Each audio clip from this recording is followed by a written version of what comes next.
Transplantácia kostnej drene u detí, ktorá často zachráni malým pacientom život, sa na Slovensku vykonáva už 20 rokov. Z malého iba dvojposteľového oddelenia sa lekárom s pomocou príspevkov podarilo vybudovať priestor so 6 sterilnými jednotkami. A to už je dôvod na malú oslavu. Dominika je jedno z detí, ktoré vymenilo detské ihrisko za nemocničnú izbu. A to len preto, že veľmi ľúbi svoju sestričku Kristínku. Aby som svojej sestre dala kostnú dreň, aby už bola zdravá. Detské oddelenie pre transplantáciu kostnej drene má dnes 6 lôžok, čo znamená, že oproti minulosti má viac detí šancu na transplantáciu a nádej na nový život.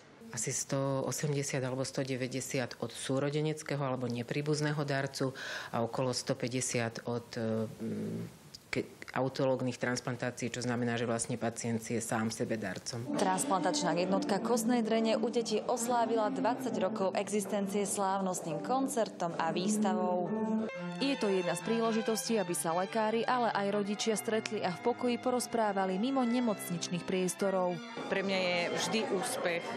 Nedá sa to hmotnostne ani vyjadriť, keď rodičia sú šťastní a ich dieťa odchádza domov. Adamko je 2 roky po transplantácii kostnej drene, ale je úžasné, že sa môžeme stretávať na takýchto akciách. Detské oddelenie transplantácie kostnej drene podporuje aj výtvarnička Gordana Turuk, či už finančne alebo poteší oko svojimi obrazmi. Jeden taký anielský obraz visí aj na nemocničnom oddelení, aby čoraz viac detí opúšťalo nemocnicu s úsmevom. Martina Karasová, televízia Joj.